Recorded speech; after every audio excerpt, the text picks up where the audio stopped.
Hello everyone, আসসালামু আলাইকুম। চলে এসেছি নতুন আরও একটি ভিডিও নিয়ে। যে ধোয়া ওঠা গরম গরম বিরিয়ানি দেখতে পাচ্ছেন। তো আমরা আপুর বাসায় গিয়েছিলাম। আপুর বাসায় যাওয়ার পরই দেখি আপু বিরিয়ানি রান্না করার জন্য প্রস্তুতি নিচ্ছিল। আর এই ছিল বিরিয়ানির ফাইনাল লুক। আর এটা ছিল চিকেন বিরিয়ানি। তো প্রথমে যখন আপুর বাসাতে যাই, যে দেখি যে আপু মুরগির পিসগুলো এভাবে পরিষ্কার করে নিচ্ছিল, কেটে নিচ্ছিল। এরপরে তো দেখলাম যে চুলার মধ্যে বিরিয়ানি বসাবে। তো সেই মুহূর্তে দেখলাম যে আলুগুলো রেডি করা। আর বিরিয়ানির আলু সবসময় আমার অনেক ভালো লাগে। তার আপু যেহেতু জানে আমার বিরিয়ানি অনেক পছন্দ, এই জন্যই আপু চিকেন বিরিয়ানিটি রান্না করছিল। বিশেষ করে অরিন আর আমার এই বিরিয়ানিটি বেশি পছন্দ। এই দিকে আলুগুলো ভাজি করা হয়ে গেছে, আর মুরগিটাও কষানো হচ্ছে, আর পাশাপাশি চাউলগুলো ভেজে নেওয়া হচ্ছিল আর কি। তো এই বিরিয়ানি রান্না করার সময় যে স্মেলটা আসে না, চাউল ভাজার সময় স্মেলটা অনেক সুন্দর আসে। স্মেলটা আমার অনেক ভালো লাগে আর কি। তো যাই হোক, বিরিয়ানি রান্না করা অলমোস্ট রেডি। এখন শুধু উল্টে পাল্টে বিরিয়ানিটা দমে রেখে দেবে। আর এইদিকে বাসার সবাই আমরা অপেক্ষা করছিলাম কখন টেবিলের উপরে খাবার আসবে আর কখন আমরা খাবো।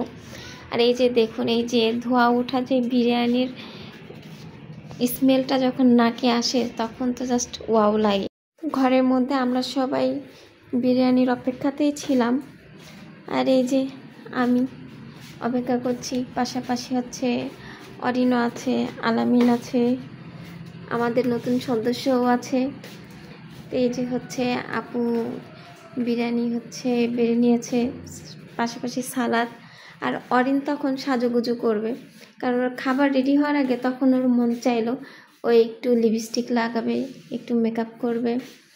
তখন ওর রেডি হয়ে গেছে। কিন্তু হ্যাঁ, ও এর মধ্যেও আবার নিভিয়া সফট ক্রিমটা মুখে লাগাবে।